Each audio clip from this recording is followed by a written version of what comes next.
अस्सलाम वालेकुम व्यूअर्स। आज का जो हमारा टॉपिक है वो है mutual induction. Mutual induction discuss करने से पहले मैं आपको इंडक्टेंस के बारे में बता देती हूँ। इंडक्टेंस हमारे पास एक ऐसी प्रॉपर्टी को कहते हैं जिसमें हमारे पास कंडक्टर या कोईल आ सकता है।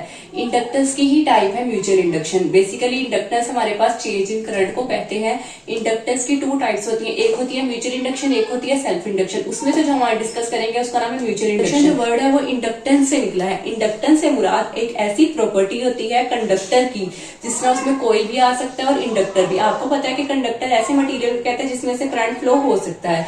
तो इंडक्टेंस से मुराद एक ऐसा मटेरियल या ऐसा कंडक्टर या कोईल जिसमें से चेंज इन करंट हो, यानी कि करंट फ्लो कर सके, करंट का चेंज हो सके। तो अब हम डिस्कस करते हैं म्यूचुअल इंडक्शन क्या होता है। म्यूचुअल इंडक्शन की सबसे पहले हम डेफिनेशन देख लेते हैं। इंडक्टेंस का मतलब आपको समझ लग गया कि बेसिकली इंडक्टेंस का मतलब होता है चेंज इन करंट। अब म्यूचुअल इंडक्शन डेफिनेशन है the phenomenon in which changing of current in one coil induces an EMF in another coil is called the mutual induction.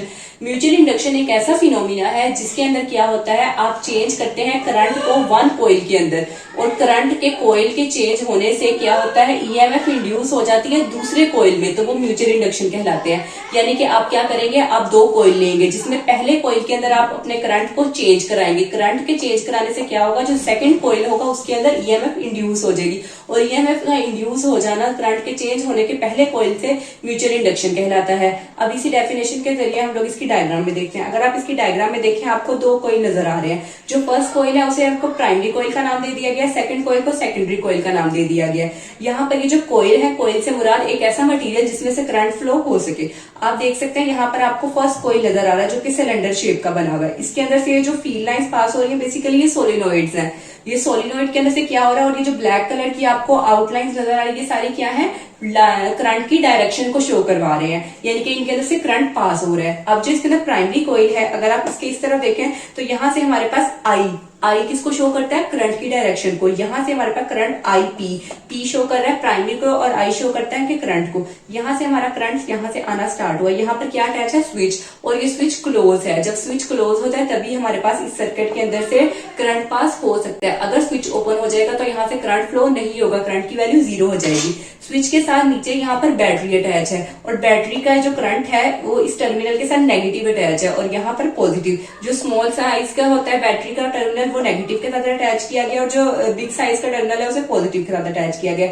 इस तरफ हम आएंगे तो यहाँ पर आपको एक रियोस्टेट अटैच किया गया। ये हमारे पास यहाँ पर रियोस्टेट लगा हुआ है और रियोस्टेट में क्या होता है, रेजिस्टेंस का चेंज की जा सकती है। और इधर से हमारे पास करंट यहाँ पर आ रहा था, इन सोलिनोइड की डायरेक्शन डाउनवर्ड थी। इधर से हमारे पास करंट आईपी आया, आईपी बेसिकली प्राइमरी करंट था। यहाँ पर एक स्विच अटैच था, स्विच के साथ ही हमारे पास एक बैटरी का नेगेटिव और पॉजिटिव टर्मिनल अटैच था, उसके साथ ही रियोस्टेट को अटैच कर दिया और इसमें से करंट गुजरता हुआ यहाँ पर ऊपर की तरफ जा रहा है। यानी कि जो करंट यहाँ से आ रहा था वो दोबारा वापस उसी में चला गया, यानी कि इसके अंदर करंट चेंज हो रहा है, जो कि पहले स्विच में जा रहा है, फिर बैटरी में जा रहा है, फिर रियोस्टेट से दोबारा से सोलिनोइड के अंदर जा रहा है। अब यहाँ से क्या हो रहा है, आपको जो फील्ड लाइन नजर आ रही है, बेसिकली फील्ड लाइंस किसको शो करती है, जब हमारे पास किसी भी सरफेस के अंदर से जो नंबर ऑफ फील्ड लाइन पास होती है तो वो बेसिकली क्या प्रोड्यूस करती है, वो मैग्नेटिक फ्लक्स प्रोड्यूस करती है। तो इसी तरह से आपको यहाँ पे दो कॉइल्स नजर आ रहे हैं, इसके अंदर से जो फील्ड लाइंस पास हो रही है वो फ्लक्स को प्रोड्यूस कर रही है। अब इसी तरह हम लोग सेकेंडरी कॉइल देख लेते हैं। जो सेकेंडरी कॉइल भी सिमिलर एज इट इज बना हुआ है, हमारे पास एक कॉइल है जिसके अंदर से हमारे पास फील्ड लाइंस पास हो रही है और ये जो है किसके साथ अटैच है, गैल्वेनोमीटर। गैल्वेनोमीटर इसलिए यूज किया जाता है ताकि वो करंट की डिटेक्शन को डिटेक्ट कर सके, ये करंट किस तरह से फ्लो कर रहा है उसको डिटेक्ट करने के लिए गैल्वेनोमीटर अटैच किया जाता है। अब बेसिकली इसका कॉन्सेप्ट क्या है, यहाँ पर होगा क्या, अब हम इसकी डेफिनेशन को समझते हैं इस डायग्राम में। इस डायग्राम में बेसिकली होगा क्या, हम लोग क्या करेंगे, इस फर्स्ट कॉइल के अंदर जो कि हमारा प्राइमरी कॉइल है इसके अंदर से हम लोग करंट की डायरेक्शन को चेंज कराएंगे। करंट को चेंज करवाने से मुराद ये है कि जो यहाँ पर रेजिस्टेंस लगा हुआ है, रेजिस्टेंस चेंज होगा तो तभी करंट में चेंज आएगा। रेजिस्टेंस बेसिकली लगाया ही इसलिए जाता है ताकि वो करंट के फ्लो को कांस्टेंट कर सके या उसको फ्लो करने में मदद कर सके। तो जो रियोस्टेट है, रियोस्टेट के अंदर रेजिस्टेंस अटैच होती है और रेजिस्टेंस के चेंज होने से क्या होगा, हमारा जो करंट है वो चेंज हो जाएगा प्राइमरी कॉइल में।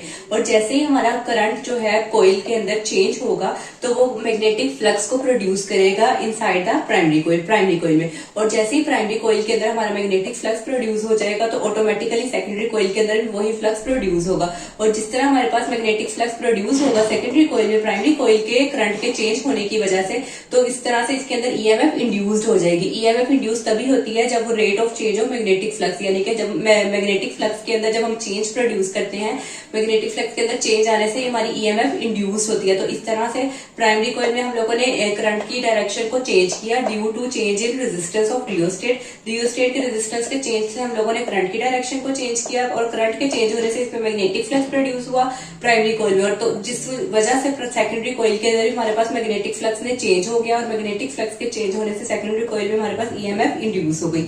अब हम इसके मैथमेटिकल फॉर्म देखते हैं। मैथमेटिकल फॉर्म में हमारे पास पहले फॉर्मूला है by Faraday's law. Faraday's law का हमारे पास सिंपली फॉर्मूला था EMF is equal to minus N partial over partial t और फाई इसमें क्या था, मैग्नेटिक फ्लक्स। सिंपली वहां पे हमारे पास फॉर्मूला इसमें एस नहीं था, लेकिन यहाँ पर एस किस चीज को शो कर रहा है कि हमारे पास सेकेंडरी कॉइल में ये हमारे पास जो फैराडे लॉ का फॉर्मूला था। फैराडे लॉ का फॉर्मूला हमारे पास यही था कि जो इंड्यूस्ड ईएमएफ होती है वो इक्वल होती है negative of N loops of rate of change of flux in a coil. हमारे पास ये फैराडे लॉ का फॉर्मूला था जो कि हम पिछली वीडियो में डिस्कस कर चुके हैं कि वो rate of change of magnetic flux की इक्वल होती है। अब हम लोगों ने देखा कि प्राइमरी कॉइल में करंट के चेंज होने की वजह से सेकेंडरी कॉइल में किस तरह से चेंज ऑफ फ्लक्स हुआ और फ्लक्स के चेंज होने से मैग्नेटिक फ्लक्स इंड्यूस्ड हो गई। तो अब हम लोग सारा जो हमारा प्रोसीजर है वो सेकेंडरी कॉइल में हो रहा है, तो इसलिए इस फॉर्मूले के अंदर हम लोग एस लिख देंगे। इधर भी ऐसा आ जाएगा, इसके साथ भी ऐसा आ जाएगा और इसके साथ भी ऐसा आ जाएगा। जो एस हमारे पास ईएमएफ के साथ आया है वो किसकी है, यानी कि ये जो ईएमएफ आई है वो सेकेंडरी कॉइल की है और एन लूप्स, एन क्या है, नंबर ऑफ लूप्स जो कि सेकेंडरी कॉइल के, और जो मैग्नेटिक फ्लक्स है वो भी किसमें प्रोड्यूस हुई है, सेकेंडरी कॉइल में, इसलिए इन तीनों के साथ हम लोगों ने एन एस लिख दिया। अब हमारे पास ईएमएफ एस जो कि सेकेंडरी कॉइल की इंड्यूस्ड ईएमएफ आई है माइनस एन एस, हमारे पास delta phi S over delta T, ये क्या है, magnetic flux of secondary coil. तो इस इक्वेशन को हम लोगों ने इक्वेशन नंबर 1 का नाम दे दिया जो कि फैराडे लॉ की मदद से हमारे पास आई है। अब हम इसका नेक्स्ट देखते हैं। अब अगर इधर हम इसके मैथमेटिकल फॉर्म में देखें तो इसके मैथमेटिकल फॉर्म में हमें लिखा हुआ नजर आ रहा है N S phi S is directly proportional to I P.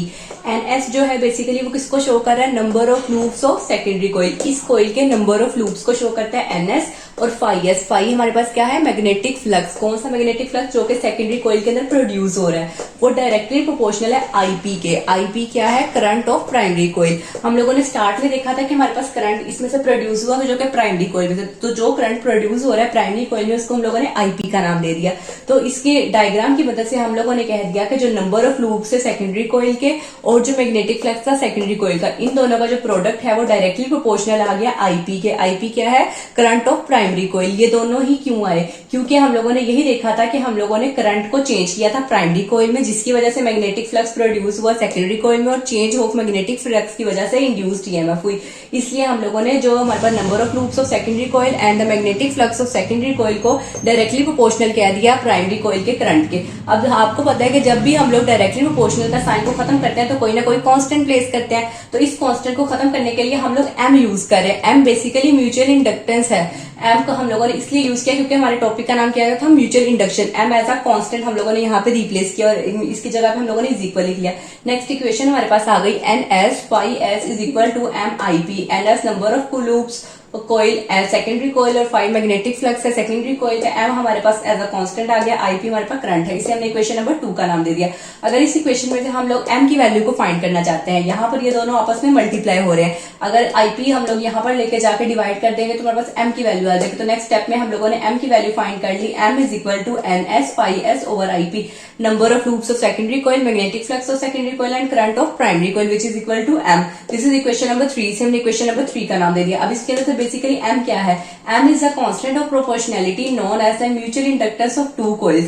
M जो है प्रोपोर्शनैलिटी कांस्टेंट है, यानी कि इस प्रोपोर्शनल के साइन को खत्म कर कर आया है, इसलिए हम लोग इसको प्रोपोर्शनैलिटी कांस्टेंट कहेंगे। इसलिए इसको जाना जाता है म्यूचुअल इंडक्टेंस के नाम से, क्योंकि हमारे टॉपिक का नाम भी म्यूचुअल इंडक्शन है, इसलिए हम लोगों ने M को म्यूचुअल इंडक्टेंस का नाम दे दिया ऑफ टू कॉइल, जो कि इन दो कॉइल्स के दरमियान म्यूचुअल इंडक्टेंस हुई है, उसको हम लोगों ने M का नाम दे दिया। अब हम क्या कर रहे हैं, जो हमारे पास इक्वेशन नंबर 2 थी, इक्वेशन नंबर 2 ये वाली थी जिसके अंदर हमारे एन एस और फाई एस किसके बराबर था, एम आई पी के। हमारे पास जो इक्वेशन नंबर 2 के जरिए हम लोगों ने इक्वेशन नंबर 4 बनाई है। इक्वेशन नंबर 2 में हमारे पास ये थी जिसके अंदर एन एस जो है नेगेटिव के साथ था और हमारे पास पहले क्या था, rate of change of flux था। अब हम लोगों ने क्या किया, इसका जो डेल्टा साइन था उसको हम लोगों ने बाहर लिख लिया और एन एस फाई एस अंदर ले गए, ओवर में delta T as it is रहा। तो हमारे पास E S is equal to minus delta into N S phi S over delta T. इसको हम लोगों ने इक्वेशन नंबर 4 का नाम दे दिया, यानी कि जो number of loops of secondary coil और जो magnetic flux of secondary coil था इसको हम लोगों ने अंदर कर दिया और इसके ऊपर दोनों के ऊपर रेट ऑफ चेंज का फॉर्मूला लगा दिया। अब हमने क्या करना है, put equation number 2 in equation number 4। आपके पास जो इक्वेशन नंबर 2 थी, इक्वेशन नंबर 2 ये वाली थी जिसके अंदर हमने एन एस और phi S, N S secondary coil और magnetic flux of secondary coil को किसके बराबर कहा था, एम और M and the primary coil of current के इक्वल। तो हम लोग इस दोनों की जो वैल्यू है वो एम आई पी के बराबर लिख सकते हैं। तो हम लोग इस इक्वेशन में एन एस फाई एस की जगह एम आई पी पुट कर देंगे नेक्स्ट स्टेप में। तो हमारे पास आ गया E S is equal to minus delta M I P over delta t. इसमें एम म्यूचुअल इंडक्टेंस आ गया और आई पी क्या आ गया, प्राइमरी करंट ऑफ कॉइल। अब इस इक्वेशन को हम लोग थोड़ा सा रीअरेंज करके लिख देंगे तो इस तरह से आ जाएगा हमारे पास, induced EMF of secondary coil is equal to negative sign as it is M, और इसके अंदर एम एज अ कांस्टेंट था तो इसलिए हम लोगों ने इसको नेगेटिव साइन के साथ बाहर लिख दिया और यहाँ पर हमारे पास delta IP over delta T आ गया। इक्वेशन में देखें जिसे हमने इक्वेशन नंबर 5 का नाम दिया। इक्वेशन नंबर 5 में हम लोगों ने क्या किया, एम एज अ कांस्टेंट था इसलिए हम लोगों ने कांस्टेंट प्रोपोर्शनैलिटी के तौर पर हम लोग उसको यूज कर रहे थे, तो एम को हम लोगों ने नेगेटिव साइन के तौर पर बाहर लिख दिया। ये वाला डेल्टा हमने अंदर आईपी के साथ लिख दिया, तो हमारे पास नेक्स्ट इक्वेशन बन गई E S is equal to minus M delta IP over delta T. E S इसमें क्या है, induced EMF of secondary coil, negative M M हमारे पास म्यूचुअल इंडक्टेंस का साइन है जो कि कांस्टेंट है, और यहाँ पर delta IP over delta T. ये क्या फैक्टर शो करवा रहा है, ये शो करवा रहा है कि इंड्यूस्ड ईएमएफ हमारे पास क्या हो रहा है, rate of change of current हो रहा है। इसे हमने इक्वेशन नंबर 5 का नाम दे दिया। तो ये इक्वेशन हमारी इस डेफिनेशन को सेटिस्फाई कर रही है। हमारी डेफिनेशन भी हमें यही कह रही थी कि आप चेंज करवाते हैं करंट के अंदर एक कॉइल में जिसकी वजह से ईएमएफ इंड्यूस्ड होती है दूसरे कॉइल में। तो यही हमारी बात ये भी प्रूव कर रही है कि अगर आप इसके राइट हैंड साइड पे देखें तो आपके पास क्या मिल रहा है, आपको rate of change of current मिल रहा है, और लेफ्ट हैंड साइड पे देखें तो आपको इंड्यूस्ड ईएमएफ मिल रही है। यानी कि अगर आप rate of change of current करते हैं, करंट के चेंज करने से आपको इंड्यूस्ड ईएमएफ मिल जाती है। एम तो एज अ कांस्टेंट आ गया, और जो यहाँ पे नेगेटिव साइन है, नेगेटिव साइन आपको ये शो करवा रहा है कि जो इंड्यूस्ड ईएमएफ है उसकी डायरेक्शन जो है rate of change of current से ऑपोजिट है। जब दो चीजें आपस में ऑपोजिट होती है तो उसको शो करवाने के लिए हम नेगेटिव साइन का इस्तेमाल करते हैं। तो यहाँ पे हमारे पास इंड्यूस्ड ईएमएफ आ गई सेकेंडरी कॉइल के जो कि नेगेटिव थी, एम कांस्टेंट ऑफ प्रोपोर्शनैलिटी और rate of change of current in primary coil के। This is equation number 5। यहाँ तक हमारे पास इंड्यूस्ड ईएमएफ की वैल्यू निकल आई है, और इन दोनों का रिलेशन भी हमने देख लिया कि दोनों एक दूसरे से ऑपोजिट डायरेक्शन में थे। ईएमएफ और जो करंट था दोनों एक दूसरे से ऑपोजिट डायरेक्शन में, इसलिए यहाँ पर नेगेटिव साइन का आया हमारे पास। अब इस इक्वेशन में से अगर हम लोग एम की वैल्यू फाइंड करना चाहे, एम इसमें क्या है, म्यूचुअल इंडक्टेंस, तो हम इजीली फाइंड कर सकते हैं नेक्स्ट पोर्शन में। तो अगर आप यहाँ पर देखें तो हम लोग इक्वेशन नंबर 5 तक निकाल चुके थे। इक्वेशन नंबर 5 थी हमारे पास E S is equal to minus M delta IP over delta T. ये हमारे पास किसकी इक्वेशन थी, इंड्यूस्ड ईएमएफ की। इंड्यूस्ड ईएमएफ से हमारे पास rate of change of time की आ गई थी हमारे पास इक्वेशन।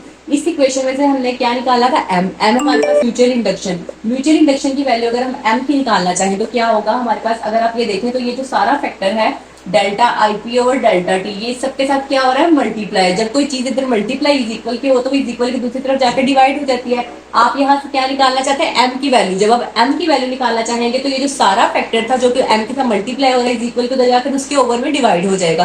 तो आपके पास एम यानी कि म्यूचुअल इंडक्टेंस की वैल्यू आ गई, M is equal to negative sign as it is E S यानी कि induced EMF as it is, और ये जो delta IP over delta T था ये हमारे पास ओवर में आ गया। तो हमारे पास म्यूचुअल इंडक्टेंस की क्या वैल्यू आ गई, M is equal to minus E S यानी कि induced EMF over rate of change of current in primary coil. इसकी हम लोग डिफाइन भी कर सकते हैं। Mutual inductance is defined as it is the ratio of average induced EMF to the rate of change of current in primary coil. यानी कि इसको अगर आपको डिफाइन करना हो तो आप इस तरह से कर सकते हैं कि जो म्यूचुअल इंडक्टेंस होता है वो रेशियो होती है दो चीजों के दरमियान। पहली चीज उसमें क्या होती है, induced EMF of secondary coil to the rate of change of current in primary coil. यानी कि ये रेशियो होती है, अगर आप इन दो चीजों को डिवाइड करते हैं तो आपको म्यूचुअल इंडक्टेंस की वैल्यू आ जाती है। ये रेशियो है इंड्यूस्ड ईएमएफ की and rate of change of current of coil की। इसी तरह से अगर आप इस फॉर्मूले के जरिए इसका यूनिट निकालना चाहें तो वो यूनिट क्या होगा, तो यूनिट ऑफ एम, ये एम क्या है, म्यूचुअल इंडक्टेंस। अगर आप इसका यूनिट निकालना चाहें तो ई हमारे पास बेसिकली क्या है, इंड्यूस्ड ईएमएफ। हम इंड्यूस्ड ईएमएफ का यूनिट जानते हैं वो किसके बराबर होता है, वोल्ट के बराबर। तो हम लोगों ने लिख दिया सिंपली वोल्ट। और आई का यूनिट हम जानते हैं एम्पेयर होता है, और टाइम का यूनिट क्या होता है, सेकंड। इसको हम लोग लिख दिया एम्पेयर ओवर सेकंड। अब आपको पता है कि जो नीचे वाला होता है वो सबसे नीचे वाला रेसिप्रोकल, इसके ओवर में 1 है, तो जब ये दोबारा से ऊपर आएगा तो एस और बी आपस में मल्टीप्लाई हो जाएंगे और ओवर में क्या रह जाएगा, ए। तो जब आपको नीचे से कोई चीज आप ऊपर न्यूमिनेटर में लेके जाते हैं तो उसकी पावर क्या हो जाती है -1। तो इस स्टेप को आप लिख सकते हैं वोल्ट सेकंड पर एम्पेयर। और जो आपके पास ये वोल्ट सेकंड पर एम्पेयर आया इसको हम लोग हेनरी भी कहते हैं। तो बेसिकली हमारे पास जो म्यूचुअल इंडक्टेंस का यूनिट निकला है वो क्या होता है, हेनरी। हेनरी को हम लोग कैपिटल एच से शो करते हैं। तो हमारे पास जो फाइनली रिजल्ट में हमारे पास म्यूचुअल इंडक्टेंस का जो यूनिट आया है वो आ गया है, म्यूचुअल इंडक्टेंस का जो यूनिट है, mutual inductance is equal to the henry. यानी कि हमारे पास इसके दो यूनिट्स होते हैं। अगर आपको एमसीक्यू में पूछा जाए कि कौन सा यूनिट है तो इसके दो यूनिट्स हैं। पहला है वोल्ट सेकंड पर एम्पेयर और वोल्ट सेकंड पर एम्पेयर को ही हम हेनरी भी कहते हैं। तो डायरेक्ट ज्यादातर जो यूज होता है वो हेनरी ही यूज होता है। म्यूचुअल इंडक्टेंस का यूनिट हमारे पास हेनरी होता है। अब हम म्यूचुअल इंडक्टेंस के बारे में थोड़ी सी बातें जान लेते हैं कि म्यूचुअल इंडक्टेंस किन किन चीजों पर डिपेंड करता है। जो म्यूचुअल इंडक्टेंस की वैल्यू होती है ये डिपेंड करती है area of the coil. Area से मुराद इसकी कितनी स्पेस है, इसकी कितनी विड्थ है, लेंथ है, हाइट है, इन कोइल्स के एरिया पे डिपेंड करता है। जो म्यूचुअल इंडक्टेंस एम की वैल्यू होती है कोर ऑफ द मटेरियल, यानी कि कौन सा मटेरियल कोइल का यूज किया जा रहा है। ओरिएंटेशन कैसी है, ओरिएंटेशन से मुराद इसके अंदर करंट का फ्लो कैसा है, सोलिनोइड कैसे मूव कर रहे हैं, डाउनवर्ड मूव कर रहे हैं, करंट कैसे फ्लो कर रहा है, इसकी करंट कोइल की ओरिएंटेशन कैसी है, इसका एरिया कैसा है, इन कोइल्स की आपस में प्राइमरी और सेकेंडरी की क्लोजनेस कितनी है, इनकी नेचर ऑफ मटेरियल जो आप यूज कर रहे हैं कोइल्स के लिए वो सब कैसा है। इन सब चीजों के ऊपर जो एम की वैल्यू है वो डिपेंड करती है। एम क्या है, म्यूचुअल इंडक्टेंस। तो इन सब चीजों के ऊपर आपका जो है म्यूचुअल इंडक्टेंस डिपेंड करता है। उसके अंदर एरिया आ गया, नेचर ऑफ मटेरियल आ गया, क्लोजनेस आ गई और ओरिएंटेशन ऑफ कोइल आ गई। तो यहाँ तक हमारे पास म्यूचुअल इंडक्शन का क्वेश्चन कंप्लीट हो जाता है, जिसमें हम लोगों ने एम एज अ कांस्टेंट उसकी डेफिनेशन भी जान ली और उसका यूनिट भी जान लिया। You will understand well. Thanks for watching.